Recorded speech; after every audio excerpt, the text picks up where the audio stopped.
ওকে, তো তাহলে আমাদের জেন এন্ড জেন 16 এন্ড 17 এর পেপার 2 গুলো শেষ হয়েছিল, বাকিগুলির পেপার 1 পেপার 2 এইসব জিনিসগুলো বাকি। তো এখন আজকে আমাদের 2017 এর পেপারস গুলি শেষ করার কথা। সো তাহলে 2017 এর ফার্স্টে জেন 17 পেপার 1। ওকে, সো জেন 17 পেপার 1, এখানে আমরা সিরিয়াল ওয়াইজ যাবো, যে যার যেখানে প্রবলেম আছে বলবো, ওগুলা জিনিস আমরা সলভ করব। ওকে আজিজুল, এটা পেজ নাম্বারটা কত একটু বলো তো, জেন 17 পেপার 1 টা।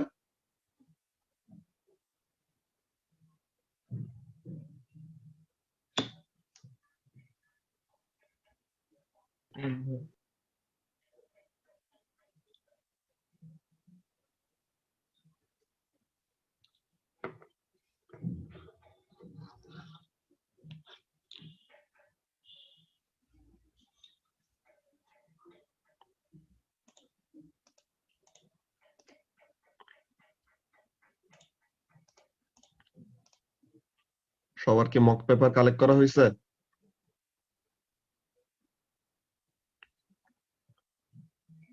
Yeah, 446. ওকে, 446, ঠিক আছে। ওকে, সো তাহলে জেন 17 পেপার 1, লেটস সি। ফার্স্টে কোশ্চেন নাম্বার 1। কোশ্চেন নাম্বার 1 নিয়ে কারো কোনো প্রবলেম আছে? কোশ্চেন নাম্বার 1 নিয়ে এখানের মধ্যে কোনো প্রবলেম থাকার কথা না। কোশ্চেন নাম্বার 2 আগে দেখানো হয়েছে, মার্বেলের ওইটার ডেনসিটি কিভাবে বের করা যায়। উডপেকারের এটা আগে দেখানো হয়েছে। কি অবস্থা, জেন 17 করছি নাকি? এটা করছি তো। হ্যাঁ, করা হয়েছে। জেন 17 পেপার 1 হয়েছে। ওকে, তাহলে তো ভালো, জেন 17 পেপার 1 লাগবে না। That's very good. Okay okay, এখন June 17 paper 1।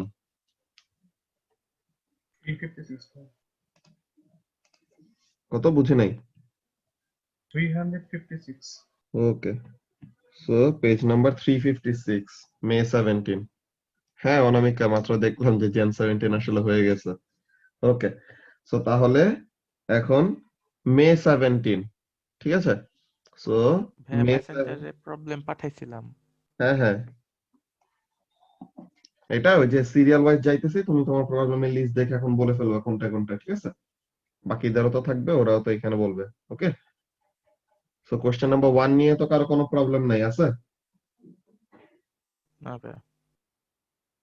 Question number 1। Question number 2 নিয়ে কারো কোনো প্রবলেম আছে? ওকে, ভাইয়া 2B-টা।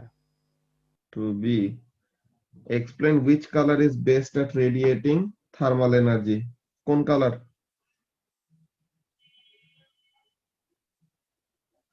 ভাইয়া হোয়াইট তো রিফ্লেক্ট করে। হ্যাঁ, তো এখানে তো বলছে যে রেড রেডিয়েট কোনটা? করতে পারে কোনটা ভালো, যে ভালো অ্যাবজর্ব করে সে ভালো রেডিয়েট করে, তাই না? ব্ল্যাক, তাহলে ব্ল্যাক। হ্যাঁ, তো এটা তো ইজি কোয়েশ্চেন ছিল তামিম, যেখানে ব্ল্যাক কালারটা কি করতে পারবে, হট ওয়াটারের থেকে অনেক ভালো মতো হিট অ্যাবজর্ব করতে পারবে, দেন আবার বাইরের দিকে ওইটা সুন্দর মতো কি করে দিবে, রেডিয়েট করে দিবে, তাই না? জি ভাইয়া। এরপরে কোশ্চেন নাম্বার 3 এর ঐশীর ই। কোশ্চেন নাম্বার 3 এর ই। কোশ্চেন নাম্বার 3 এর আগের পার্টে কারো কোনো প্রবলেম আছে? না ভাইয়া। ওকে, সবারই কোশ্চেন নাম্বার 3 ই দেখা যাচ্ছে। ওকে, তো আমরা দেখি। তো এটা হলো আমাদের ইলেকট্রোম্যাগনেটিক স্পেকট্রামের এই ওয়েভ গুলা নিয়ে discussion. Name this missing part of the spectrum, which part of the spectrum has the shortest wavelength, explain how the frequency of the electromagnetic waves in free space differs with increasing wavelength, microwaves are used to heat food, state another part of the spectra that is used to heat food। সবই পারছো। ই নাম্বারে problem, ই নাম্বারে বলছে যে microwaves are used at airports to detect airplanes, যে আমরা বলছিলাম না রেডার হিসেবে ইউজ করা হয়, তো এখন তাদেরকে কি করা হচ্ছে, রেডার হিসেবে ইউজ করা হচ্ছে। What is happening over here, যে a microwave beam এই যে a microwave beam is emitted from a large rotating aerial, okay, and reflected back off the metal surface of the aeroplane. ব্যাপারটা কেমন? ব্যাপারটা হলো এরকম যে অ্যান্টেনাটা এই যে মনে করো এই যে রাউন্ড এই ডিশ, ঠিক আছে, রোটেটিং এরিয়াল, সে কি করে, সে এখান থেকে মাইক্রোওয়েভ ছাড়ে, দেন কোন মেটালিক বডি, যে এরোপ্লেন হেলিকপ্টার এমন টাইপের কোন মেটালিক বডি থাকলে এয়ারে, তখন তাদের গায়ে লাগে কি করবে, this microwaves will get reflected back, নাকি? সো এই জি মাইক্রোওয়েভ গুলি যদি রিফ্লেক্টেড ব্যাক আসে, সো হোয়াট উইল হ্যাপেন, তখন তারা ওরকম বের করতে পারবে যে আচ্ছা আমি এমিট করছিলাম এই সময়, ফেরত আসতে এতটুকু সময় লাগছে, সো তাহলে আমি তো মাইক্রোওয়েভের স্পিড জানি নাকি, জি ভাইয়া। আমি যে মাইক্রোওয়েভের এমিট করতেছে মাইক্রোওয়েভের স্পিড জানি, so we know the velocity, and emit করার পর থেকে ফেরত আসার আগ 2D বাই পর্যন্ত টি হবে। কতটুকু সময় লাগছে ওইটা আমরা জানি। তো এখন এই ব্যাপারটা কি একো মেথডের মতো হয়ে গেছে না বলতো ঐশী, যে ব্যাপারটা কি হয়ে গেছে একো জি মেথডের মতো, যে একটা ডি অ্যামাউন্ট অফ ডিস্টেন্স যাবে, ডি অ্যামাউন্ট অফ ডিস্টেন্স আসবে, সো তাহলে v is equal to 2d by t, এটা আমরা একো মেথডের সময় ইউজ করতাম না, কিভাবে করে ডিস্টেন্সটা বের করা যায়। তো এখানের জন্য আমরা ভেলোসিটি জানি, টাইম জানি, তো তাহলে ডিসটেন্সটাকে সাবজেক্ট করে কি করব, ডিসটেন্সটাকে সাবজেক্ট করে we will try to determine the distance. কিন্তু এখানের মধ্যে কাজটা কি, যে এরোপ্লেনটা তো মুভমেন্টে থাকবে, সো হোয়াট উইল হ্যাপেন, যে তোমার এই রোটেটিং এরিয়ালটা একবার এই এরোপ্লেনটাকে ডিটেক্ট করলো, সে তারপর ঘুরবে, ওই যে সে এরপরে এই ডিরেকশনে থেকে দেখবে কোনো এরোপ্লেন আসতেছে নাকি, দেন আবার ঘুরবে, দেন দেখবে যে এই ডিরেকশন থেকে কোনো এরোপ্লেন আসতেছে নাকি, দেন আবার ঘুরবে, দেন দেখবে যে এই ডিরেকশন থেকে কোনো এরোপ্লেন আসতেছে নাকি, দেন আবার ঘুরে আগের পজিশনে এসে দেখবে এই ডিরেকশন থেকে কোনো এরোপ্লেন আসতেছে নাকি। সো তাহলে সে এরকম বারবার ঘুরে ঘুরে কি করবে, সে সব ডিরেকশন থেকে ওরকম ডিটেকশন করবে, যে দেখবে যে এরোপ্লেন কোন দিক থেকে অ্যাপ্রোচিং অবস্থায় আছে আর কোন দিক থেকে দূরে যাওয়ার অবস্থায় আছে। যদি সে দেখে প্রথমবার ডিস্টেন্স আসছে কম, পরের বার ডিস্টেন্স আসছে বেশি, তো তার মানে কি ওই এরোপ্লেনটা আস্তে আস্তে কি করতেছে, দূরে সরে যাচ্ছে। আর যদি দেখা যায় প্রথমবার ডিস্টেন্স একটা আসলো, পরের বার ডিস্টেন্স আরো কম আসছে, আর পরের বার আরো কম আসছে, তো তার মানে কি এরোপ্লেনটা হলো অ্যাপ্রোচিং, যে কাছে আসতেছে রোটেটিং এরিয়ালে। এই যে বললো যে কি, suggest why it is important for the aerial to rotate through a full circle every 2 seconds। তো এই ব্যাপারটা নিয়ে তার অ্যান্সারে কি বলছে আমরা দেখি, কোশ্চেন নাম্বার 3 এর ই না, এই যে question number 3 E. So first of all কি করা হয় দেখো, এসে টাইমটাকে নোট করা হয়, যে এমিট তো করলো এরিয়াল থেকে, ফেরত আসতে কতটুকু সময় লাগে। এই যে for the beam or the microwaves to get back to the plane, to get to the plane and return to the aerial। তা এখন distance calculated from speed is equal to distance by time, then distance is half। কেন ডিস্টেন্সটা half করা হয়, একো মেথডের মতো হয়ে গেছে এর জন্য। মুবাশিরা বুঝতে পারছো?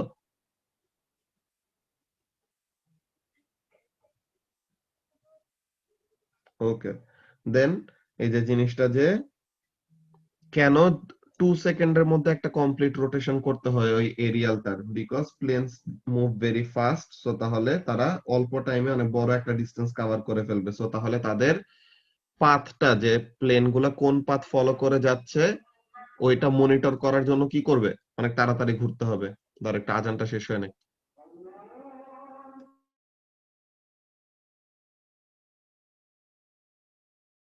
ভাইয়া আমি দিয়েছি because EM waves travel at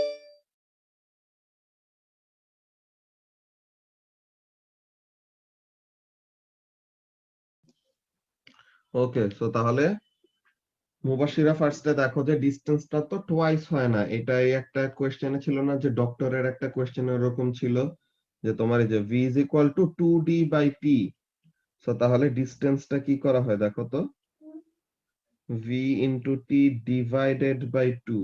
so তাহলে এইখান থেকে তারা বুঝাচ্ছে যে the distance is half, এমন ব্যাপারটা বলছে, বুঝছো, যে ডিস্টেন্স টোয়াইস করা হয় না, এখানে অ্যাকচুয়ালি কি হচ্ছে, ডিস্টেন্সটা হাফ, এমন ব্যাপার। ওকে, আর তামিম বলছো যে ইলেকট্রোম্যাগনেটিক ওয়েভ তাড়াতাড়ি মুভ করে, হ্যাঁ ইলেকট্রোম্যাগনেটিক ওয়েভ তাড়াতাড়ি মুভ করে দেখেই তো তারা মাইক্রোওয়েভটা পাঠানোর একটু পরে কি করে ফেলে, রিফ্লেকশনটা পেয়ে ফেলে। ঠিক আছে? আর অনেক ফাস্ট মুভ করতে কেন হয়, বিকজ প্লেন তো যে কোনো ডিরেকশন থেকে আসতে পারে, সো তাহলে ওগুলাকে মনিটর করতে হবে। আর প্লেন গুলো অনেক তাড়াতাড়ি তাদের পজিশন চেঞ্জ করে, তো তাহলে প্রথমবার প্লেনটা এই পজিশনে ছিল, এর পরের বার প্লেনটা কোন পজিশনে আছে ওটা জানার জন্য তাড়াতাড়ি ঘুরে আবার ওই পজিশনে আসতে হবে। বুঝছো? তো তাহলে এই জিনিসটা যে আমি প্লেনস ক্যান মনে অ্যারাইভ। করেছিল হ্যাঁ। আমি মনে করেছিলাম যে আর কি রিফ্লেক্টেড ওয়েভটা ডিটেক্ট করার জন্য তাড়াতাড়ি না না, ঘুরে আসতে হবে। রিফ্লেক্টেড ওয়েভটা এই 2 সেকেন্ডের মধ্যে এটা কত দূরে যাবে কোনো আইডিয়াই নাই এখানে। এক, তারা ছাড়ার সাথে সাথে রিফ্লেকশন পেয়ে যায়, যে ছাড়ে দেন রিফ্লেকশন পায় দেন ঘুরে, দেন আবার ছাড়ে রিফ্লেকশন পায় দেন ঘুরে, এরকম। বুঝছো? ওকে ভাই, বুঝেছি বুঝেছি। ওকে। এরপরে কোয়েশ্চেন নাম্বার 4 নিয়ে কারো কোনো প্রবলেম আছে?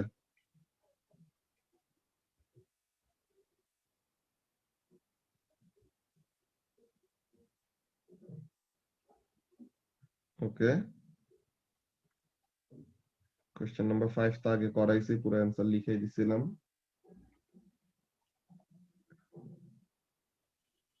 কোয়েশ্চেন নাম্বার 6 ও আগে করানো হয়েছে, এটা হলো এই এক্সপেরিমেন্টালের মধ্যে ছিল তোমাদের।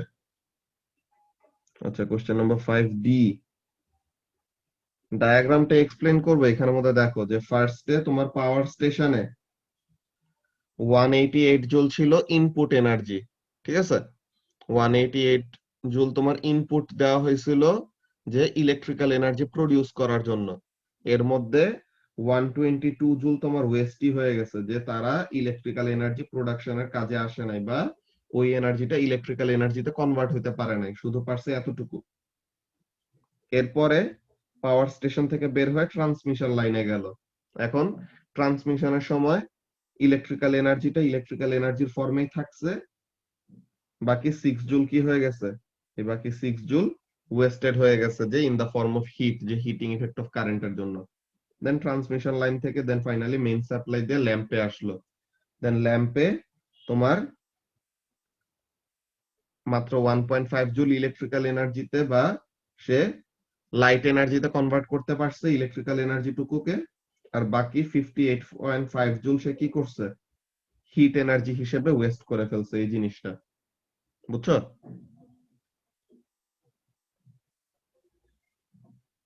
ওকে। কোয়েশ্চেন নাম্বার 6, এটা তো এক্সপেরিমেন্টালে ইউনিট 2 তে, কি বলে, বুকলেট 2 তেই ছিল। কোয়েশ্চেন নাম্বার 7 নিয়ে কারো কোনো প্রবলেম আছে? হচ্ছে 7 নিতুর আছে। ওকে। 7B2। হ্যাঁ আমারও আছে, 7B2 আমারও। ওকে, দেখতেছি। A student investigates the terminal velocity of steel balls falling through a thick liquid. A1 এ বললো, on the diagram draw and label the forces acting on the steel ball as it falls in with terminal velocity. Weight R drag force, নিচে weight আর উপরে কি,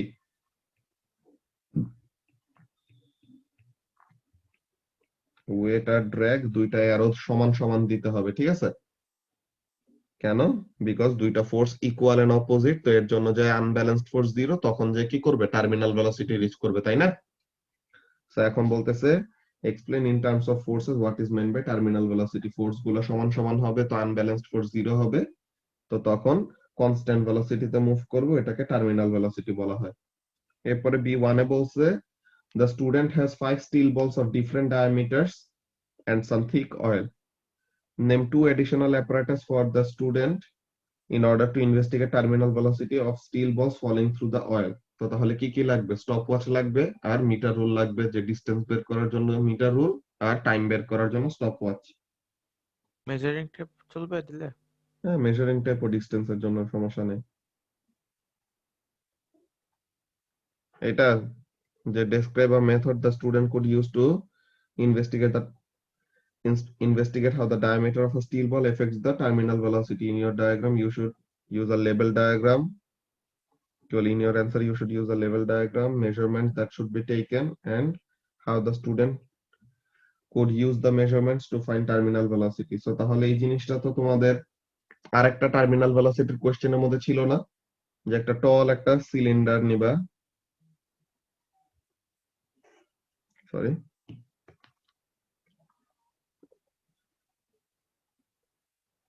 টল একটা cylinder নিলা, thick liquid দিয়ে ভরলা, এরপরে তুমি কি করবা, রাবার ব্যান্ড নিবা। হ্যাঁ, রাবার ব্যান্ড নিয়ে তুমি কয়েকটা এরকম ডিস্টেন্স মার্ক করবা, লোয়ার হাফ অফ দা কন্টেইনারের দিকে এরকম রাবার ব্যান্ড দিলা, rubber band 1, rubber band 2, rubber band 3, এরকম।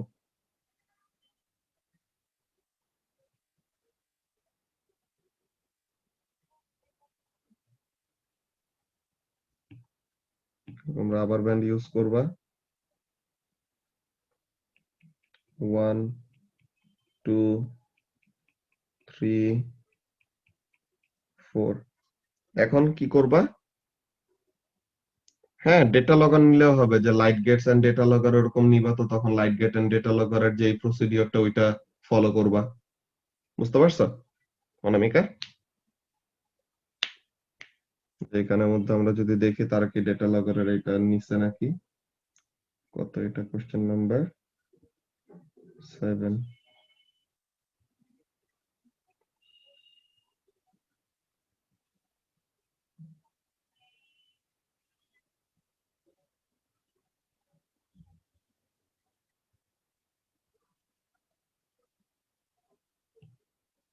এই যে লং থিন একটা কন্টেইনার,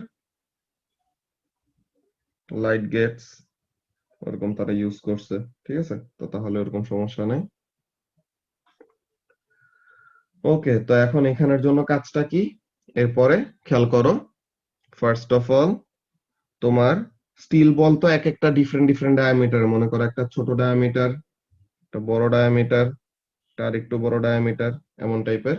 তো এখন এরকম ডিফারেন্ট ডিফারেন্ট ডায়ামিটারের স্টিল বল তুমি কি করবা, ডিফারেন্ট ডিফারেন্ট ডায়ামিটারের স্টিল বল তুমি এরকম সিলিন্ডার দিয়ে ছাড়বা।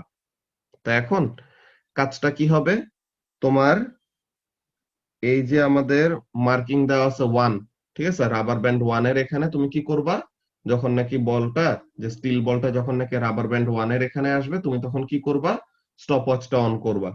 তো এখন স্টপওয়াচটা অন করলে কি হবে, স্টপওয়াচটা অন করলে পরে তখন এখান থেকে, সরি ডিফারেন্ট একটা কালার দিয়ে আঁকি, এই যে স্টিল বলটা এই রাবার ব্যান্ড 1 থেকে রাবার ব্যান্ড 2 তে যাইতে কতটুকু সময় লাগলো এটা তুমি নোট ডাউন করলা। দেন রাবার ব্যান্ড 2 থেকে রাবার ব্যান্ড 3 তে যাইতে কতটুকু সময় লাগলো এটা নোট ডাউন করলা। রাবার ব্যান্ড 3 থেকে রাবার ব্যান্ড 4 এ যাইতে কতটুকু সময় লাগলো এটা নোট ডাউন করলা। দেন তুমি কি এদের মধ্যে ডিসটেন্স গুলি বের করতে পারবা না, এটা হলো ডিসটেন্স 1, এটা হলো ডিসটেন্স 2, এটা হলো ডিসটেন্স 3, নাকি? সো তুমি এদের মধ্যে কি করলা, ডিসটেন্স গুলি বের করলা। এখন কাজটা কি, তুমি ডিসটেন্স জানো, টাইম জানো।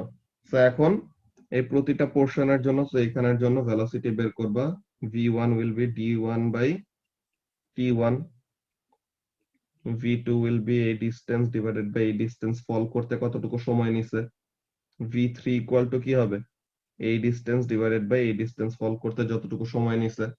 তো এখন যদি তুমি কি দেখো, যে ভেলোসিটি গুলি কি হয়ে গেছে, যে যে কোনো দুইটা এরকম ভেলোসিটি তোমার সমান সমান হয়ে গেছে। তো ভেলোসিটি ইকুয়াল হয়ে যাওয়া মানে কি, ভেলোসিটি কনস্ট্যান্ট হয়ে যাওয়া, তাই না নিতু? ভেলোসিটি জি সেম ভাইয়া। আছে মানে কি, ভেলোসিটি কনস্ট্যান্ট হয়ে গেছে, তো ভেলোসিটি কনস্ট্যান্ট হয়ে যাওয়া মানে সে কি করে ফেললো, টার্মিনাল ভেলোসিটি রিচ করে ফেললো। বুঝতে পারছো?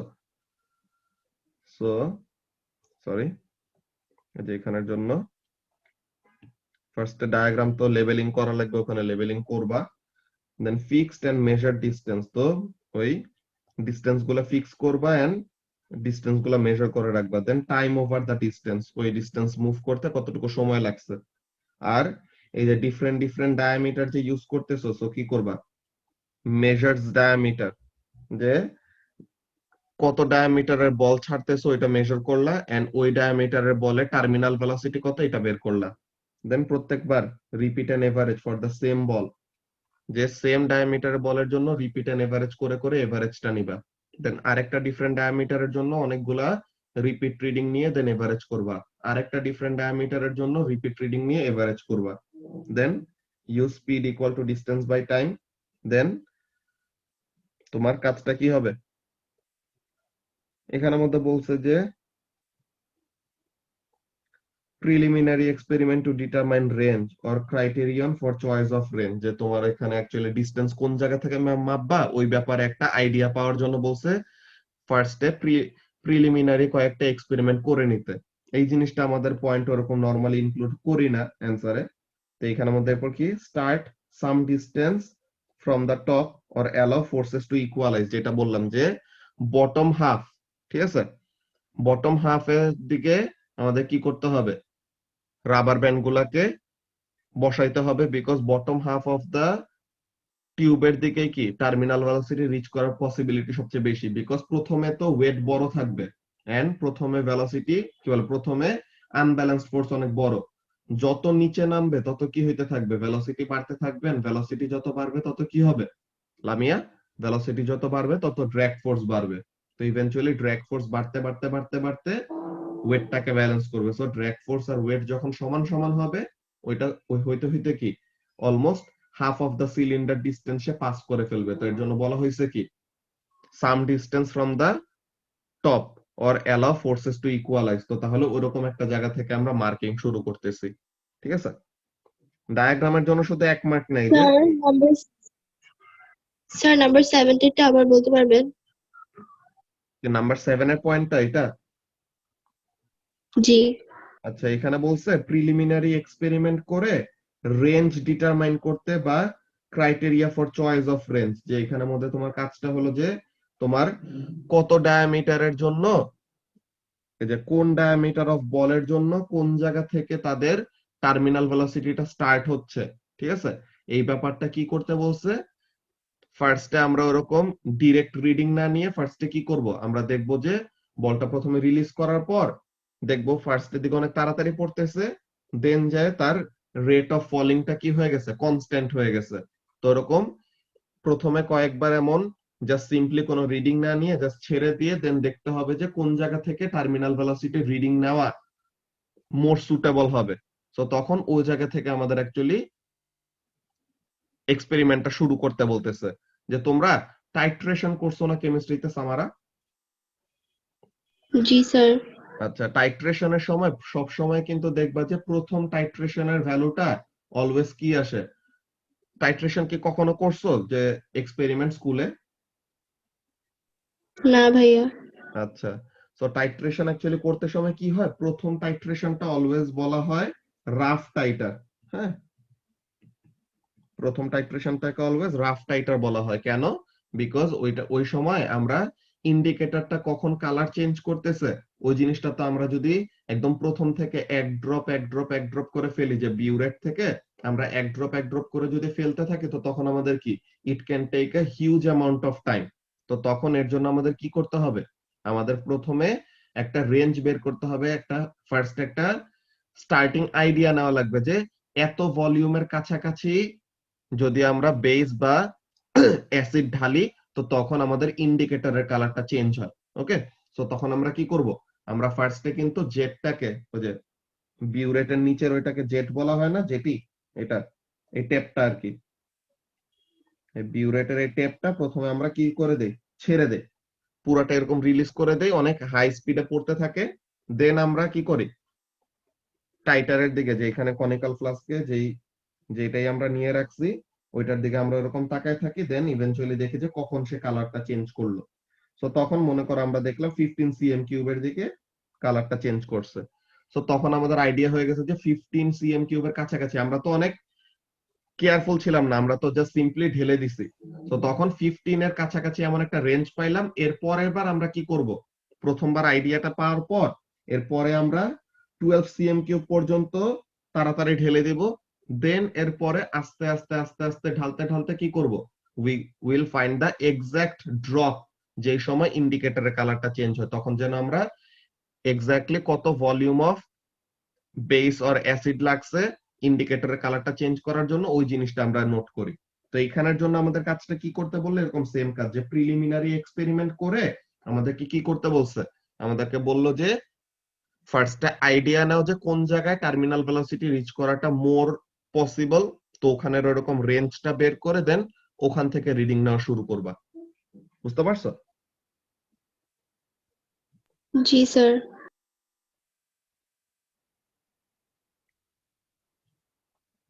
ওকে, সো তাহলে এরপরে যে determine velocity at different points and plot a graph, যে এত ডায়ামিটারের জন্য এত ভেলোসিটি, এত ডায়ামিটারের জন্য এত ভেলোসিটি, এমন টাইপের।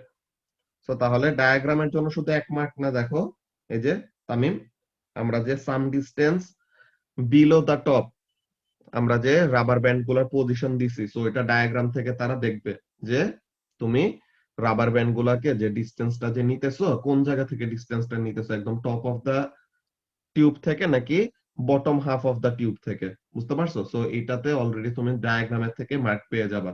বুঝছো তামিম? ভাই আমি যদি পুরো টিউবে যদি এরকম রাবার ব্যান্ড দিয়ে মার্কিং করি? পুরাটার মধ্যে রাবার ব্যান্ড দিয়ে মার্কিং করলে তো মানে আসলে তোমার ওইরকম আইডিয়া নাই, তুমি সব জায়গাতে ওরকম রিডিং নিতেছো, এটা শুধু এক্সট্রা হ্যাসেল। নিতে পারো, এটা সমস্যা না, কিন্তু ওইটা করলে পরে তখন তারা তোমাকে MP8 এর মার্কটা দিবে না, যে তারা বুঝেই নিবে যে তুমি আসলে জানো না যে কোন সময় টার্মিনাল ভেলোসিটি রিচ করে, তুমি একদম প্রথম থেকে রিডিং নেওয়া শুরু করছো এমন টাইপের। বুঝতে পারছো? জি। ওকে, তো তাহলে নিতু কি বুঝতে পারছো অ্যান্সারটা কেমন হবে? জি ভাইয়া। ওকে, এরপরে কোশ্চেন নাম্বার 8। কোশ্চেন নাম্বার 8 তো আমাদের ওয়ার্ক ডানের, এটা তো ইজি। কোশ্চেন নাম্বার 9 নিয়ে কারো কোনো প্রবলেম আছে?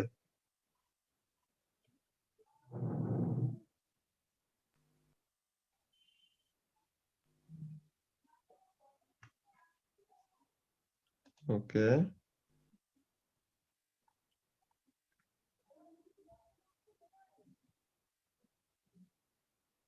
কোশ্চেন নাম্বার 10, এটা তো আমাদের বুকলেট 2 এর কোশ্চেন।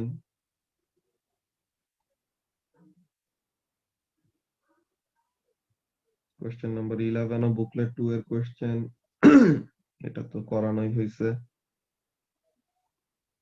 সো ভাইয়া B3 টা একটু কোনটা এটার? B3, 11 when B3 lamp is connected to the generator the coil is hard to turn, when the lamp is disconnected from the generator the coil is easy to turn। তো কেন? তো এখন এখানের মধ্যে কি হচ্ছে যে তোমার যখন নাকি ল্যাম্পটা কানেক্ট করা আছে তখন কি করবে, তখন ওই কয়েলের ভিতর দিয়ে ওরকম কারেন্টটা ফ্লো করে, the energy is being used up to do what, ল্যাম্পটাকে জ্বালানোর জন্য এনার্জি খরচ হইতেছে না। তো তখন ওখানে স্যার। এগেইনস্টে কি করা লাগতেছে, একটা সার্টেন ওয়ার্ক ডান করা লাগতেছে। তো এটার জন্য তোমার কাইনেটিক এনার্জি ওখানের মধ্যে কি লাগবে, আরো বেশি লাগবে। এই যে তোমার energy is being transfer to the lamp. So তাহলে কিছু এনার্জি কি করে দেওয়া হচ্ছে, already it is being transfer to the lamp. তো তাহলে ল্যাম্পটাকে যদি অলরেডি এনার্জিটা ট্রান্সফার করে দিয়ে দিতে হয়, in order to continue producing voltage at the same rate, kinetic energy আগের থেকে আরো কি লাগবে, বেশি লাগবে না? তো তাহলে এই যে more input energy will be required because কিছু এনার্জি ল্যাম্প নিয়ে নিচ্ছে, তো এর জন্য so more work done in moving the coil। বুঝতে পারছো যে জি ল্যাম্প স্যার। কিছু এনার্জি নিয়ে নিচ্ছে দেখে আরো এক্সট্রা এনার্জি দিতে হবে, তাহলে যেন কয়েলটা কি করতে পারে, টার্ন করতে পারে। অর এলস ল্যাম্প যদি এনার্জি না নিত তো ওইটা তো কয়েলের মধ্যেই থাকতো, so that current in the coil would have helped the coil to rotate. কিন্তু এখন অলরেডি সে কি করতেছে, এখন সে অলরেডি, হ্যাঁ ঠিক আছে সমস্যা নেই মাহফুজ। সো তাহলে এই ব্যাপারটা যে তোমরা কি করবা, ওখানের মধ্যে থেকে তোমার এনার্জিটা নিয়ে নিচ্ছে দেখে আরো ইনপুট এনার্জি দিতে হবে যেন সেম রেটে, যে কাইনেটিক এনার্জি রোটেশনের সময় কাইনেটিক এনার্জি লাগবে না, ওই রেটে যেন সে কি করতে পারে, ঘুরতে পারে। বুঝতে পারছো? Kinetic energy also decreases as energy is conserved, এই লাইনটা দিলে চলবে? আর কি কাইনেটিক ইলেকট্রিক্যাল এনার্জি তো এনার্জি? ডিক্রিজ করা যাবে না, তোমার তো সেম রেটেই ঘুরাইতে হবে। কিন্তু যেহেতু নিয়ে নিচ্ছে এনার্জিটা, তো এর জন্য কাইনেটিক এনার্জিটাকে কনজার্ভ রাখার জন্য ইনপুট আরো বেশি এনার্জি দিতে হচ্ছে। বুঝতে পারছো? জি ভাইয়া, জি ভাইয়া। ওকে, সো তাহলে এটা ছিল জুন 17 পেপার 1, আর এখন জুন 17 পেপার 1 আর আর পেপার। এটা কত নাম্বার পেজ আজিজুল? 387। 87। জি ভাই 387 So page number 387, May 17, 1 PR. Okay. Question number 1 নিয়ে কারো কোনো প্রবলেম আছে? না ভাইয়া। Question number 2.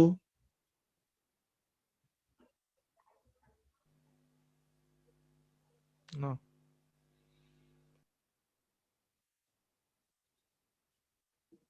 Question number 3.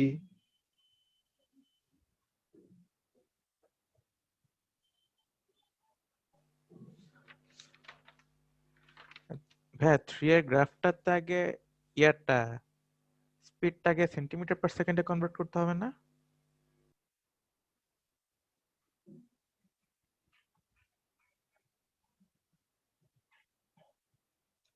তো final speed in metre per second রাখলে কি সমস্যা?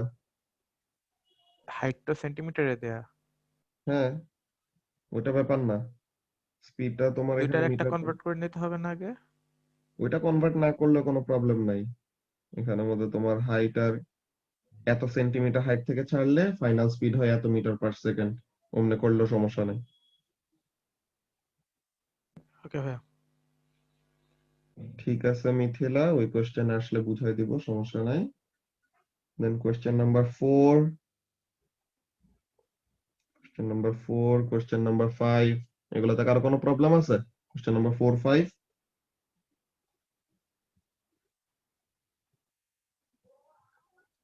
কোশ্চেন নাম্বার 4, 5 এর প্রবলেম না থাকলে নাও কোশ্চেন নাম্বার 6, মিথিলার এটা প্রবলেম, সো লেটস সি। আচ্ছা, কি বলতেছে? Diamonds are used in jewellery. তো এখন বলতেছে কি ডায়মন্ডস আর ইউজড, কি বলে, diamonds are cut to increase the effect of total internal reflection of light. যে ডায়মন্ড গুলাকে এমন ভাবে কাটা হয় যেন ডায়মন্ডের নিজের ভিতরে অনেকবার টোটাল ইন্টারনাল রিফ্লেকশন হয়। যত ডায়মন্ডের ভিতরে টোটাল ইন্টারনাল রিফ্লেকশন হবে তত এটা এরকম স্পার্কেল করে, তখন দেখতে এরকম সুন্দর লাগে আর কি। যে বলতেছে কি the critical angle for diamond is 24 degree. তো তার মানে অ্যাঙ্গেল অফ ইনসিডেন্স 24 ডিগ্রির থেকে বেশি হইলে কি হবে? টোটাল ইন্টারনাল রিফ্লেকশন হবে। বুঝতে পারছো মিথিলা? সো তাহলে এখন এখানের মধ্যে ফার্স্টে বললো যে এ নাম্বারে continue the incident ray on the diagram to show the path of the ray until it emerges from the diamond. So তাহলে ফার্স্টে ইনসিডেন্ট রেটা এই যে 90 ডিগ্রিতে হিট করছে, তো কোনো বাউন্ডারিকে 90 ডিগ্রিতে হিট করলে তো কোনো ডেভিয়েশন ছাড়াই স্ট্রেট পাস করে চলে যাবে, তাই তো? সো তাহলে এটা, তো এখন এখানের মধ্যে কি হচ্ছে দেখো, এই জায়গায় তুমি যদি একটা নরমাল আঁকো, এই জায়গায় তুমি যদি একটা নরমাল আঁকো, তো এখন এই অ্যাঙ্গেলটা কত হচ্ছে? এই অ্যাঙ্গেলটা গ্রেটার দ্যান 24। তো এখন এই অ্যাঙ্গেলটা যদি গ্রেটার দ্যান 24 হয়, তো তাহলে কি 45 করবে? আসে। 45। তো তার মানে এটা এক্স্যাক্টলি 45 ডিগ্রি অ্যাঙ্গেল অফ রিফ্লেকশনে যাবে। সবগুলো অ্যাঙ্গেল 45ই এখানে। তো তাহলে তো অনেক ভালো। দেন আমরা এইখানে যদি আরেকটা নরমাল আঁকি, তো এখন এখানের জন্য আবার অ্যাঙ্গেল অফ ইনসিডেন্সটা হলো 45, তো অ্যাঙ্গেল অফ রিফ্লেকশনটা আবার 45 হবে, তাই তো? তো এখন আবার এই বাউন্ডারিটা 90 ডিগ্রিতে হিট করতেছে, সো তাহলে সে কি করবে? স্ট্রেট পাস করে চলে যাবে। ওকে, অলওয়েজ রিমেম্বার যে অ্যারো গুলো আমাদের ইনক্লুড করতে হবে, ঠিক আছে মিথিলা? অলওয়েজ অ্যারো গুলা ইনক্লুড করবা। তো এটা ফার্স্ট আমরা ডায়াগ্রামটা দেখে নেই, কোশ্চেন নাম্বার 6 এর এ।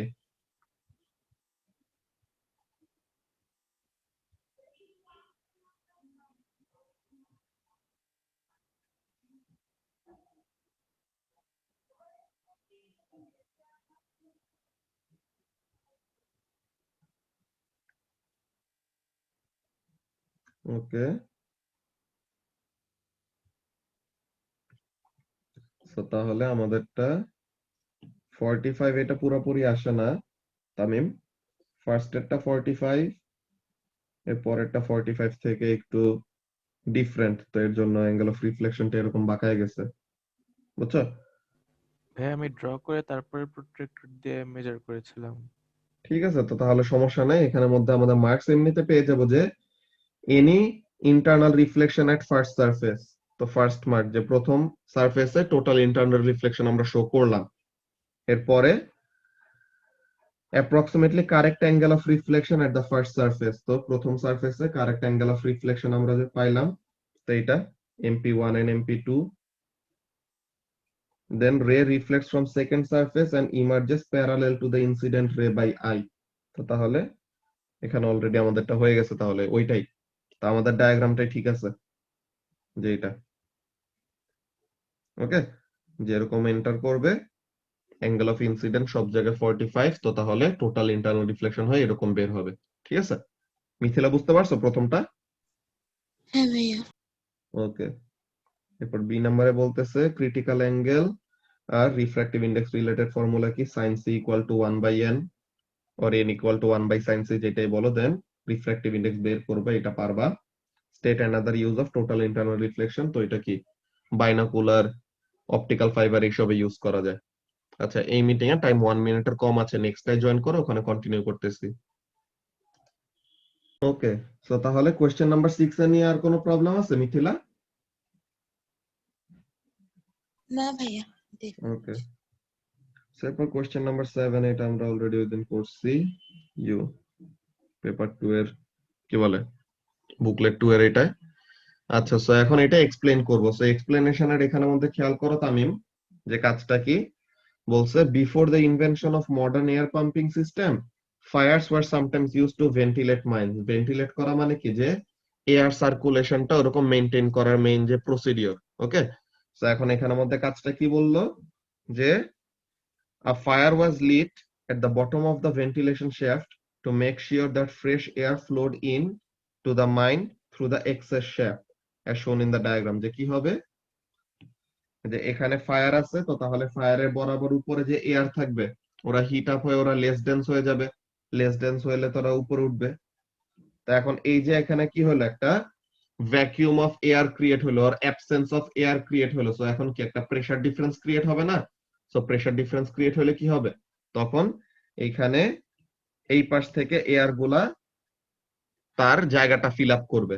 বুঝতে পারছো, যে কোন একটা জায়গা থেকে যদি আমরা কি করি, ফোর্স করে এয়ারটাকে বের করে দেই, তো তখন আরেক জায়গা থেকে এয়ার এসে কি করবে, ওই জায়গাটাকে রিপ্লেস করবে, বা ওই এয়ারটাকে রিপ্লেস করে দিবে, তাহলে যেন আমাদের কি না থাকে, ওরকম প্রেসার ডিফারেন্স না থাকে। বুঝতে পারছো তামিম? তো তাহলে এখানের মধ্যে এমন ভাবে কি করে, সে একটা প্রেসার ডিফারেন্স ক্রিয়েট করে অন্য জায়গা থেকে এয়ারটাকে টেনে নিয়ে আসে, তো তখন এখান থেকে এয়ার যদি চলে আসে, তো তখন কি করবে, এখান থেকে উপরের থেকে ফ্রেশ এয়ার, যে ঠান্ডা ফ্রেশ এয়ার এসে মাইন্ডটার মধ্যে কি কি করতে থাকবে, সার্কুলেট করতে থাকবে। সো এইভাবে করে ব্যাপারটা কাজ করে। বুঝতে পারছো?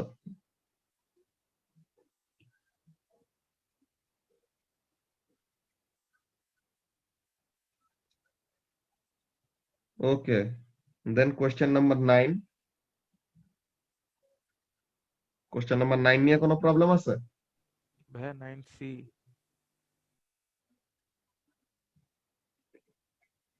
9C, এটা তো আমরা করছি মনে হয় আগে, দেখি। A small pocket of air is trapped inside the ship as it sinks. আচ্ছা, তো তাহলে যত সিঙ্ক করতেছে তত কি হইতেছে, ওখানে একটা small pocket of air trap হয়ে আছে। তো কি হবে, air has a pressure of 100 kilopascal at the surface of the sea। তো তাহলে সি সারফেসে অ্যাটমসফেরিক প্রেসারে কত ছিল, প্রেসারটা 100 kilopascal ছিল। তো এখন বলতেছে কি নাম্বার 1 এ, যে calculate the total pressure of air at a depth 48 metre below the sea. তো এখন ওখানের মধ্যে কি হবে, atmospheric pressure plus pressure due to depth, যে রো জিএইচ। তো তাহলে এইটা অ্যাটমসফেরিক প্রেসার 100 kilopascal, ওটা তো আছেই, প্লাস এই যে এখন 48 মিটার ডেপথে গেল, তো এখন এটার জন্য কত আসে ওইটা বের করবে। এরপর the volume of trapped air is 24 meter cube at the surface of the sea, calculate the volume of trapped air 48 meter below. So তাহলে তুমি ইনিশিয়াল প্রেসার জানো 100, ফাইনাল প্রেসার মাত্র বের করলা, ইনিশিয়াল ভলিউম জানো এত, তো ফাইনাল ভলিউম কত হবে? যে P1 V1 is equal to P2 V2, এই ফর্মুলা দিয়ে কি করব? ফাইনাল ভলিউম বের করব। ওকে, সো এরপরে question number 10। Question number 10 magnetism নিয়ে, এখানে প্রবলেম থাকার কথা না।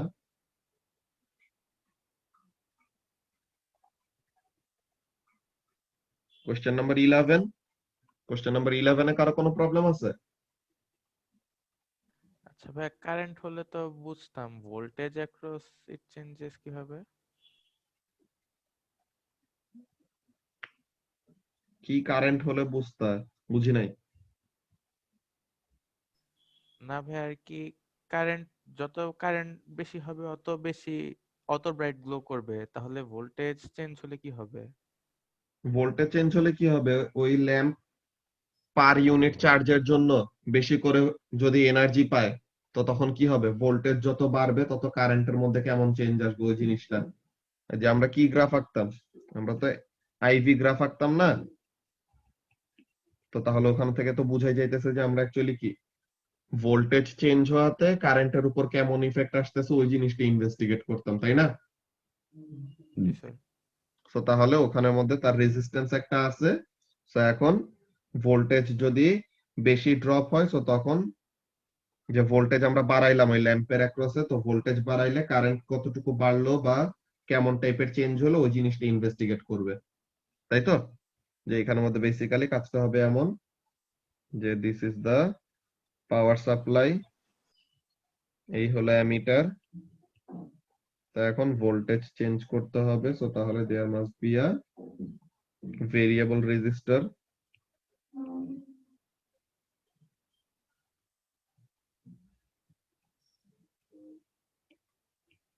তো এই সার্কিট ডায়াগ্রাম হইতে পারে, অর ভেরিয়েবল রেজিস্টর দিয়ে ভোল্টেজ চেঞ্জ করার কথাটা, ব্যাপারটা কেমন দেখো লামিয়া? আমরা সিরিজ সার্কিটে কি জানি বলতো? Voltage is shared in the ratio of resistances, তাই না? তো তাহলে পাওয়ার সাপ্লাইয়ের ইএমএফ হলো 6। সো ভেরিয়েবল রেজিস্টর রেজিস্ট্যান্স যদি কম হয় তো সে কম ভোল্টেজ পাইলো, ও বেশি ভোল্টেজ পাইলো। দেন এখন ভেরিয়েবল রেজিস্টর রেজিস্ট্যান্স বাড়ায় দিলাম, তো ভেরিয়েবল রেজিস্টর রেজিস্ট্যান্স বাড়ায় দিলে তখন ভেরিয়েবল রেজিস্টর 3 ভোল্ট পাইলে সে পাবে 3 ভোল্ট। তারপরে ভেরিয়েবল রেজিস্টর রেজিস্ট্যান্স আরো বাড়ায় দিলাম, তো এখন ভেরিয়েবল রেজিস্ট্যান্স পাচ্ছে 4 ভোল্ট। তো তাহলে বাকিটুকু কে পাবে? বাল্ব পাবে। তো এইভাবে করে করে আমরা ডিফারেন্ট ডিফারেন্ট ভোল্টেজ কি করতেছি? বাল্বের অ্যাক্রসে সাপ্লাই দিচ্ছি। বুঝতে পারছো? ওকে, সো তাহলে এমন টাইপের সার্কিট হইতে পারে। অর তোমাদের যদি ভেরিয়েবল রেজিস্টর নিয়ে সমস্যা থাকে, সো তাহলে you can do something like this, যে ডিরেক্টলি একটা ভেরিয়েবল পাওয়ার সাপ্লাই ইউজ করবা, যে পাওয়ার সাপ্লাই একে তার মধ্যে এমন একটা অ্যারো এঁকে দিবা। সো এটা দিয়ে কি বোঝানো হয়ে যায়? This is a variable power supply. Okay, so এটা হলো ভেরিয়েবল পাওয়ার সাপ্লাই, এই হলো অ্যামিটার। এটাতে ইএমএফ চেঞ্জ করি আমরা হ্যাঁ ভেরিয়েবল পাওয়ার সাপ্লাইতে? হ্যাঁ,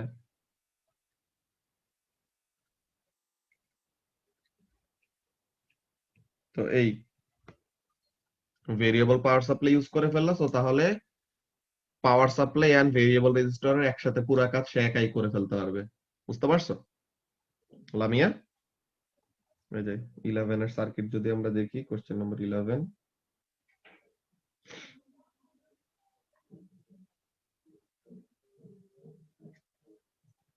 এই যে ammeter connected in series with the filament lamp, voltmeter connected in parallel with the filament lamp, then suitable method of varying the voltage, example by using variable resistor or by using variable power supply.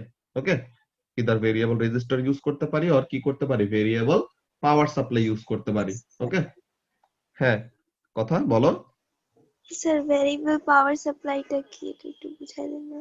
Variable পাওয়ার সাপ্লাইটা হলো একটা battery যার voltage আমরা up down করতে পারি। বুঝছো? যে fixed voltage দেয় না সে, আমরা যত ভোল্টেজ দিতে বলবো এরকম ভোল্টেজ সে কি করতে পারবে? বাড়াইতে পারবে, কমাইতে পারবে। বুঝছো? Yes, thank you. ওকে, তো তাহলে এই জিনিসটা তো এখন বলতেছে describe a method the student could use for the investigation মেথডটা কি হবে সে ওই যে ভেরিয়েবল রেজিস্টার দিয়ে রেজিস্ট্যান্স চেঞ্জ করবে সো তাহলে ভোল্টেজ চেঞ্জ হইলো এত ভোল্টেজের জন্য কারেন্ট দেখবে দেন আবার ভোল্টেজ চেঞ্জ করবে এত ভোল্টেজের জন্য কারেন্ট চেঞ্জ করবে ওরকম এটা নাম্বার অফ সেল চেঞ্জ করলেও হয় নাম্বার অফ সেল চেঞ্জ করলে এরকম করতে পারো কিন্তু তোমার এটা কি বারবার সার্কিটটাকে ব্রেক করে করে তোমার কাজটা করা লাগবে তাহলে যে একবার রিডিং নিলা দেন নতুন একটা সেল অ্যাড করে দেন আবার রিডিং নিলা এরকম তো এর চেয়ে রেগুলেটরের মতো বা একটা এরকম হুইলের মতো তুমি জাস্ট এরকম ঘুরাবা দেন আস্তে আস্তে ভোল্টেজ আপ ডাউন করতে পারতেছো বুঝছো তো এই যে এখানের মধ্যে মেইনলি বলতেছে এটা কি কারেন্ট আর ভোল্টেজের রিডিং নিতে হবে from ammeter and voltmeter current is measured for more than one voltage so তাহলে ডিফারেন্ট ডিফারেন্ট ওরকম ভোল্টেজের জন্য ডিফারেন্ট ডিফারেন্ট কারেন্টের রিডিং পাবো then repeat the readings and calculate the average then plot a graph কি graph dependent variable versus independent variable যে current versus voltage graph এরপরে suitable experimental precaution like zero error যেন না থাকে ঠিক আছে যে আমাদের সার্কিটে কোনো কারেন্ট নাই কিন্তু অলরেডি এমিটার যদি একটা রিডিং দেখায় তো তার মানে কি ওখানের মধ্যে একটা জিরো এরর আছে যে কোনো কিছুই অ্যাড করা নাই বাট স্টিল একটা রিডিং শো করতেছে সো এর জন্য কি করতে হবে ফার্স্টে জিরো এররটাকে ঠিক করতে হবে হ্যাঁ জিরো এররের ব্যাপারটা কি জিরো এরর এটা এক্সপেরিমেন্টাল এর ওখানের মধ্যে পাইছিল না একটা কোয়েশ্চেন এমন টাইপের যে একটা মেয়ে একটা স্কেল দিয়ে একটা পেন্সিলের লেন্থ বের করবে তো পেন্সিলটাকে সে কি করছে পেন্সিলটাকে সে যে বসাইছে সে কিন্তু জিরো রিডিং থেকে বসায় না সে 0.5 এর ওখানের মধ্যে বসাইছিল তো তাহলে এর জন্য কি হইতে পারে সেই যে ফাইনাল যে রিডিংটা নিছে তো তখন সে ভাববে যে আচ্ছা লেন্থ অফ দা পেন্সিল হলো এত কিন্তু সে যে আসলে জিরো থেকে শুরু করে নাই এই ব্যাপারটা তো সে ভুলে গেছে তো এই এই জায়গাটুকু কি this is the zero error তো তার কি করা লাগবে actual length of the pencil বের করার জন্য জিরো থেকে যত বেশি বা যত কম থেকে শুরু করছে ওই রিডিংটা মাইনাস করতে হবে দেন মনে করো ওই যে আমাদের একটা কি বলে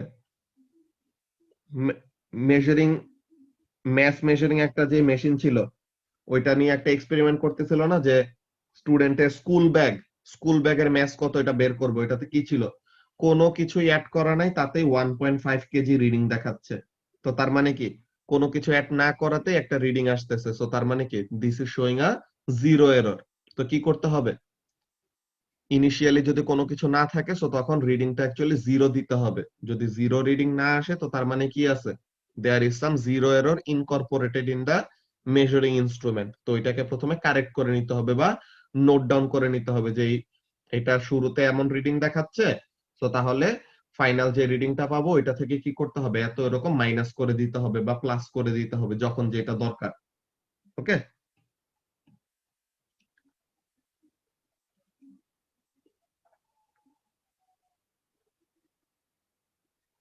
তারপরে ব্রাউনিয়ান মোশনের এই জিনিসটা তো আমাদের নাই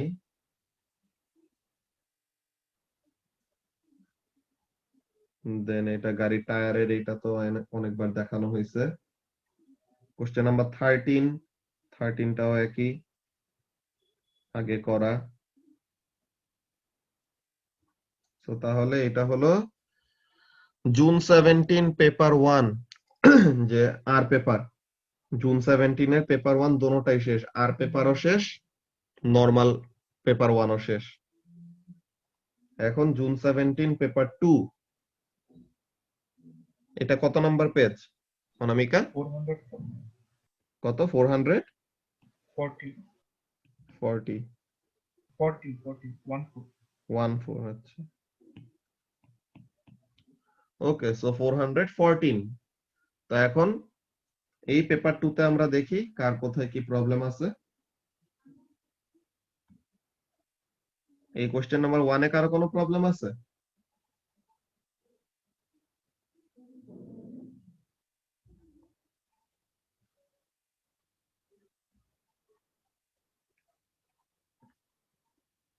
কোশ্চেন নাম্বার 2 তো ম্যাগনেটিজমের এটা আমরা রিসেন্টলি করছি ঠিক আছে অনামিকা 5 এর ওখানে যে করব আমরা। সো কোশ্চেন নাম্বার 2 তে কারো প্রবলেম নাই। কোশ্চেন নাম্বার 3 ও আগে করছে যে এটা কোলাপস যে করে, লামিয়া কোশ্চেন করছিল ওইটাই। কোশ্চেন নাম্বার 4 এ কারো প্রবলেম আছে?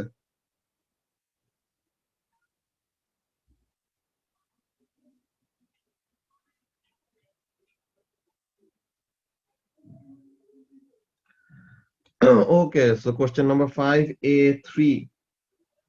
5A3 বলতে কিছু নাই, B3 মনে হয় তাহলে, তাই না? B3।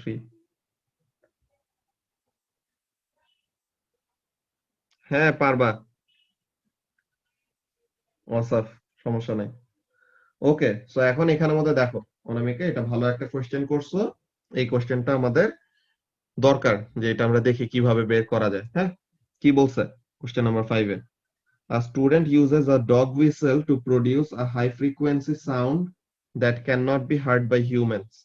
তো এখন বললো যে state the frequency range for human hearing 20 hertz থেকে 20,000 hertz। এরপর বি নাম্বারে বলতেছে আসতেই পারে Tamim, the student uses an oscilloscope to display the sound wave। ঠিক আছে, এই সাউন্ড ওয়েভটাকে ডিসপ্লে করার জন্য একটা অসিলোস্কোপ ইউজ করতেছে। তো এখন বললো আর একটা পিস অফ অ্যাপারেটাস কি লাগবে? মাইক্রোফোন, ওটাকে ডিটেক্ট করার জন্য। যে মাইক্রোফোন সাউন্ডটাকে ডিটেক্ট করবে, দেন ওটা অসিলোস্কোপে কানেক্টেড থাকলে তখন কি হবে? অসিলোস্কোপে রিডিং দেখাবে। তো তাহলে উই নিড আ মাইক্রোফোন। এই তো এখন অনামিকা যে কোশ্চেনটা করছো কি জিনিস, যে describe how the student should use the apparatus to determine the frequency of the sound। So এখন দেখো মানে মাথার মধ্যে খালি এগুলা ঘুরতে থাকে লামিয়া। ওকে, সো তাহলে এখন এখানের মধ্যে ব্যাপারটা দেখো অনামিকা, কাজটা কি? ফার্স্ট অফ অল এই হলো তোমার অসিলোস্কোপ, ঠিক আছে? এই হলো তোমার অসিলোস্কোপ। সো এখন এই অসিলোস্কোপের মধ্যে কি থাকবে? এই যে অসিলোস্কোপের স্ক্রিনটা যে আছে, এই যে মনে করো অসিলোস্কোপের স্ক্রিন। এখন অসিলোস্কোপের স্ক্রিনটা কি করা যায়? জুম ইন জুম আউট করা যায়, ঠিক আছে? তো অসিলোস্কোপের স্ক্রিন মনে করো এমন আসছে, সরি, মনে করো অসিলোস্কোপের স্ক্রিনটা এরকম আসছে যে একটা কমপ্লিট ওয়েভও এখানের মধ্যে রিপ্রেজেন্ট করা হচ্ছে না। সো তখন কি এখানের মধ্যে থেকে আমাদের ফ্রিকোয়েন্সি ডিটেক্ট করা টাফ, যে এখানে কমপ্লিট কোনো ওয়েভলেন্থ আমরা দেখতে পাচ্ছি না। তো এখন আমাদের কি করব? এটাকে জুম আউট করব। জুম আউট করে এমন একটা সিচুয়েশনে নিয়ে আসবো যেন লিস্ট একটা কমপ্লিট ওয়েভ যেন কি করা যায়? ডিসপ্লেতে দেখা যায়, ঠিক আছে অনামিকা? তো ফার্স্টে কি করলাম? অসিলোস্কোপ স্ক্রিনটাকে অ্যাডজাস্ট করলাম। কেমন ভাবে অ্যাডজাস্ট করলাম? যেন লিস্ট ওয়ান কমপ্লিট অসিলেশন যেন কি হয়? অসিলোস্কোপ স্ক্রিনে দেখা যায়। আচ্ছা, ভালো কথা। এখন অসিলোস্কোপ স্ক্রিনের মধ্যে কি থাকবে? অসিলোস্কোপ স্ক্রিনে এরকম আমাদের ভোল্টেজ এন্ড টাইম অ্যাক্সিস থাকে, যে এক্স অ্যাক্সিস এন্ড ওয়াই অ্যাক্সিসে এরকম বক্স বক্স আঁকা থাকে না? এই যে অসিলোস্কোপ স্ক্রিনে এরকম থাকে, এই যে এমন বক্স বক্স আঁকা থাকে, এমন টাইপের। সো এখন অসিলোস্কোপ স্ক্রিনটা এমন আসছে। এখন আমরা কি বলবো? এখন ফার্স্টে কি করলাম অনামিকা? প্রথম কাজটা ছিল যে অসিলোস্কোপ স্ক্রিনটাকে অ্যাডজাস্ট করে লিস্ট ওয়ান কমপ্লিট ওয়েভ যেন দেখতে পারি এমন একটা সিচুয়েশনে নিয়ে আসা। এখন আমরা এটা নিয়ে আসছি। এখন আমরা বলবো কি? এখন আমরা বলবো যে আচ্ছা, এই যে এখানের মধ্যে দেখা যাচ্ছে, আমাদের কি করতে হবে? যে first of all determine the time base।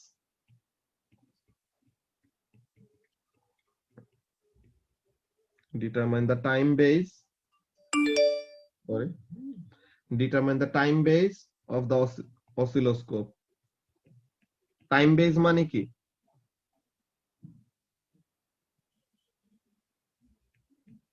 Time base মানে হলো এই যে এইটা, যে একটা টাইম অ্যাক্সিসের স্কোয়ার কতটুকু টাইম রিপ্রেজেন্ট করে, এটাকে কি বলা হয়? This is called time base. Okay, so তাহলে তুমি টাইম বেসটা নোট ডাউন করবা, যে ডিটারমাইন তো না, এটা কি করা থাকে? অসিলোস্কোপের গায়ে এরকম লেখা থাকে। ইয়েস এক্স্যাক্টলি লামিয়া, যে এক্স স্কোয়ারে কত টাইম। সো তাহলে টাইম বেসটা বের করলাম, দেন দেখবো কি, then determine number of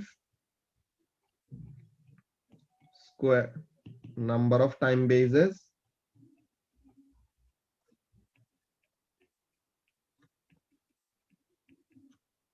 that is required for one complete wave। ঠিক আছে, যে একটা কমপ্লিট ওয়েভের জন্য কয়টা টাইম বেজ লাগে ওইটা দেখলাম, যে কয়টা স্কোয়ার লাগে। তো ওখান থেকে কি পেয়ে যাব, and calculate the time period। ঠিক আছে, তো তাহলে এরকম টাইম পিরিয়ডটা আমরা বের করব কিভাবে, এক্স স্কোয়ারে কত টাইম মাল্টিপ্লাই বাই একটা কমপ্লিট ওয়েভ বানাইতে কতটুকু সময় লাগছে, কি বলে কয়টা স্কোয়ার লাগছে, তাই না? তো তাহলে ওইটা করে বের করলাম। এরপরে frequency equal to 1 by time period formula দিয়ে ডিটারমাইন দ্য ফ্রিকোয়েন্সি। তো এখানে যদি আমরা অ্যানসারটা একটু দেখে নেই অনামিকা, তাহলে তোমার কাছে মোস্ট প্রবাবলি আরো ক্লিয়ার হবে। 5b2,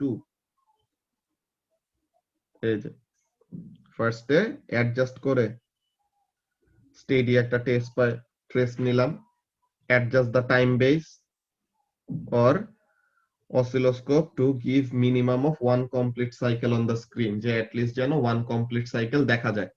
Then measure the number of squares for a number of complete cycles or waves, then multiply the number of squares by the time base। তো তাহলে কি পেয়ে যাব, যে টাইম পিরিয়ড কত এটা পেয়ে যাব। Then frequency equal to 1 by time period করে ফ্রিকোয়েন্সি বের করব। ব্যাপারটা কি ক্লিয়ার হয়েছে সবার কাছে, অ্যাকচুয়ালি কিভাবে ফ্রিকোয়েন্সিটা ডিটারমাইন করতে হবে অনামিকা? ওকে, সো তাহলে এটা গেল আমাদের question number 5b2।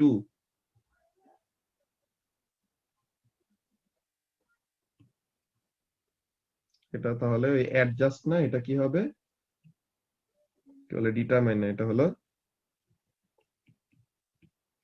Adjust the time base of the oscilloscope to show at least one complete wave. এরপরে কয়টা টাইম বেস লাগলো একটা complete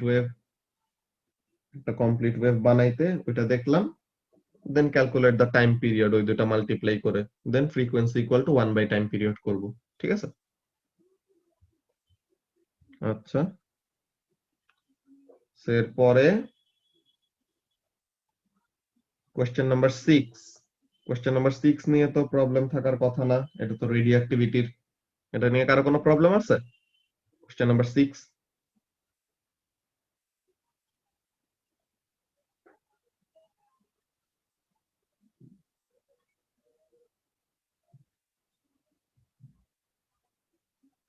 question number 7,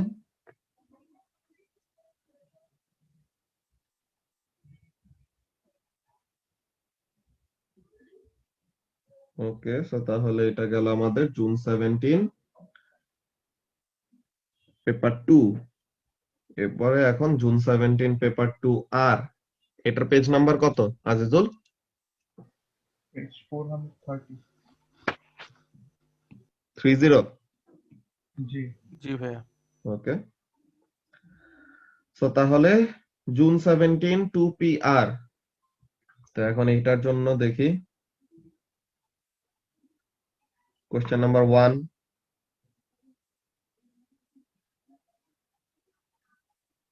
question number 1 নিয়ে কারো কোনো প্রবলেম আছে?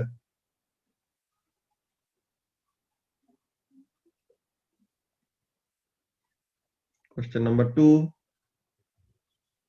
এগুলো সব কোশ্চেনের মধ্যেই।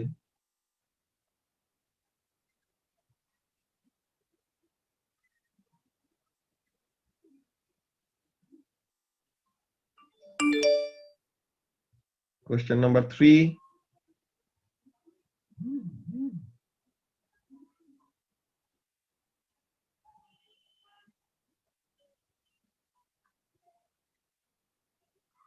Question number 4.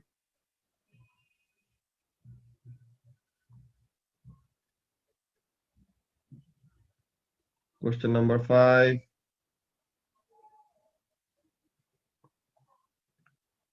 এই যে এইটাকে বলা হয় এরকম টাইম বেস, এই যে একটা স্কোয়ারে 0.005 সেকেন্ড এরকম। Question number 6.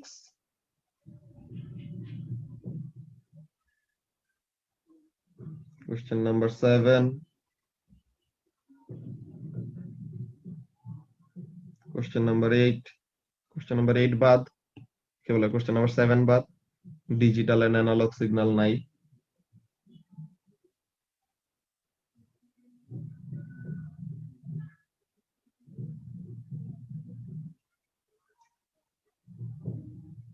এই কোশ্চেন আছে যে লাউড স্পিকার কিভাবে কাজ করে, বাট এটা তো একদম নোটসে পুরো ডিটেইলড ওয়েতে লেখা। 6 এর সি, ওকে দেখি 6 এর সিটা। তো এখন এখানের মধ্যে কাজটা কি দেখো, a cannonball is fired from a cannon. When the cannonball is fired, the cannon moves in the opposite direction as shown in the diagram. তো এখন বলতেছে using ideas about momentum explain why the cannon moves in the opposite direction of the cannonball. So আমরা বলবো কি, first of all momentum must be conserved, তাই না Lamia? Momentum তো conserve থাকতে হবে। So total momentum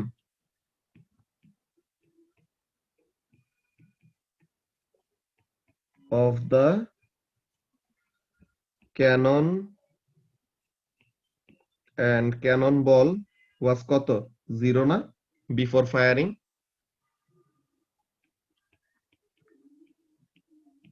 was 0 before firing. তো তাহলে আফটারও কি থাকতে হবে? So total momentum after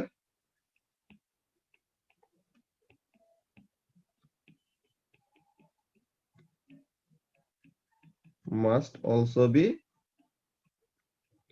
0.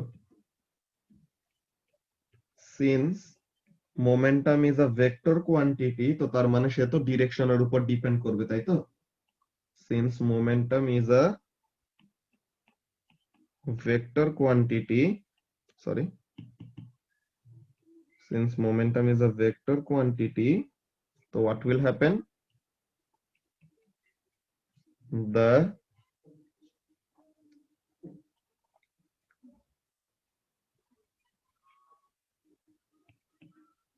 momentum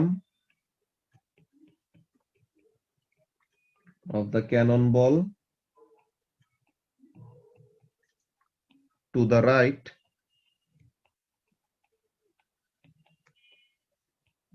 can be cancelled out by the cannon if it moves to the left with equal momentum. তো এর জন্য কি করে, ক্যাননটা ওরকম রিকয়েল করে, ঠিক আছে? যে এখানের জন্য এটা কত 6 না, এটা হলো 6 এর সি।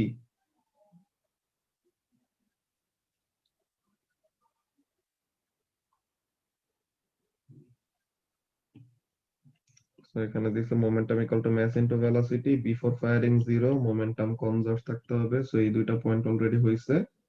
তো এখন that after firing momentum equal and opposite থাকতে হবে, তো এর জন্য এটা বুঝতে পারছো লামিয়া? তো আমাদের ওই 3 মার্কস এটা হয়ে গেছে। এখানের মধ্যে হুদাই প্রথম পয়েন্টটা হুদাই একটা বোগাস পয়েন্ট দিছে, momentum equal to mass into velocity।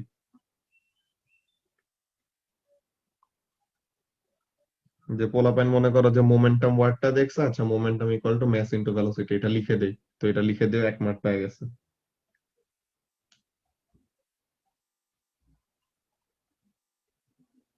Okay, so তাহলে এই ছিল আমাদের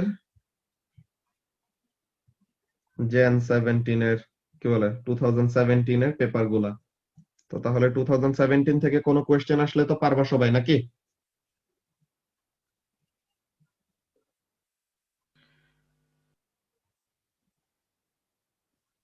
অনামিকা 2017 এর সবগুলি কোয়েশ্চেন হোপফুলি পারবা। 2016 গুলো আমরা ফ্রাইডেতে শেষ করে ফেলবো আর কি, যে ফ্রাইডেতে 7:30 থেকে 9:30 ক্লাস আছে না, ওইটাতে সবগুলি 17 এর পেপার গুলো শেষ করে ফেলবো, কি বলে 16 এর পেপার গুলি শেষ করে ফেলবো। তখন যখন নাকি মক দেওয়া শুরু করবা তখন দেখবা অ্যাকচুয়ালি সবই তো সিন।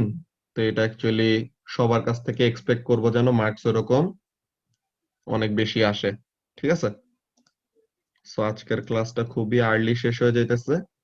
তো সামারা 2017 এর তো কোনো পেপারে আর প্রবলেম নেই আছে? না স্যার, আর 2015 তো নাই, তাই না? না না 2015 নাই। এটা তামিম আমাকে ওইদিন মেসেজ দিছে বুঝছো, যে পরশুদিন ক্লাস ক্যান্সেল করলাম না, যে ইলেকট্রিসিটি ছিল না এর জন্য। এরপরে যে তামিম বলে যে ভাইয়া পেপার দেওয়ার পরে কেমনে করে সিলেবাস চেঞ্জ করছে, অ্যাকচুয়ালি ফার্স্ট থেকেই শুধু 16 আর 17 এর কোশ্চেন গুলা দিয়ে ওই পেপার বানানো ছিল বুঝছো। 2015 জাস্ট এক্সট্রা এরকম করায় রাখতাম, বাট এটা তো পরে যায় করানোই হলো না। সো বেসিক্যালি তোমাদের 16 এন্ড 17 থেকে এই কোশ্চেন্স গুলি আসবে। ওকে, এন্ড পেপার গুলি কালেক্ট করা কারো বাকি আছে? কারো যদি বাকি থাকে সবাই, আজকে কি, আজকে তো ওয়েডনেসডে, কালকের মধ্যে সবাই কালেক্ট করে ফেলবা।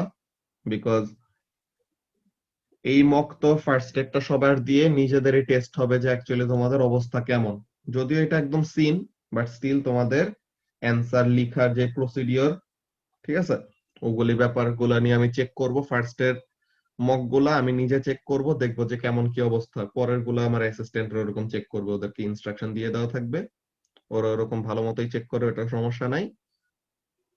সো তোমাদের যেই ব্যাপারটা গতকালকে গ্রুপে কথা হইতেছিল মেইনলি কি জিনিস, যে অনলাইনে মক হলে তো আমাদের যেই টাইমিং আছে ওইটা তো আমরা রাখবো, আর অফলাইনে যদি চলে যায় তো তাহলে ফ্রাইডেতে নামাজের পর লাঞ্চ করে সুন্দর মতো চলে আসবা। দেন ফ্রাইডেতে এই টাইমে একটা মক দিলা পেপার 1, দেন পেপার 2টা যদি আমরা স্যাটারডে তো এরকম সুটেবল একটা টাইমে ফেলতে না পারি, ঠিক আছে,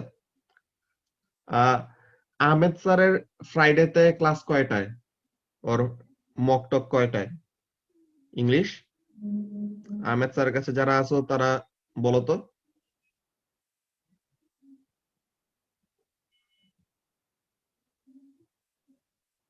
ভাইয়া রাতে ক্লাস 9টা থেকে 11টা।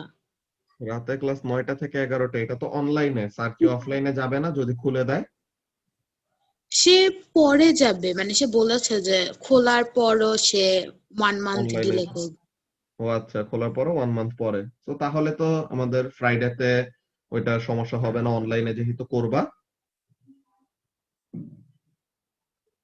হ্যাঁ ঠিক আছে, এটা আসলে একটা উনার সাইড থেকে একটা ভালো ডিসিশন, যে ওরকম প্রিকশন রাখতেছে, যে হঠাৎ করে প্রথমের দিকে খুলে দিলে সবাই এরকম হুড় করে সবাই একসাথে জড়ো হয়ে গেলে এক জায়গায়, তখন যে যদি আনএক্সপেক্টেড কোনো কিছু হয়ে যায় তো তাইলে পরে সমস্যা, তো এর জন্য সেফ থাকতেছে আর কি।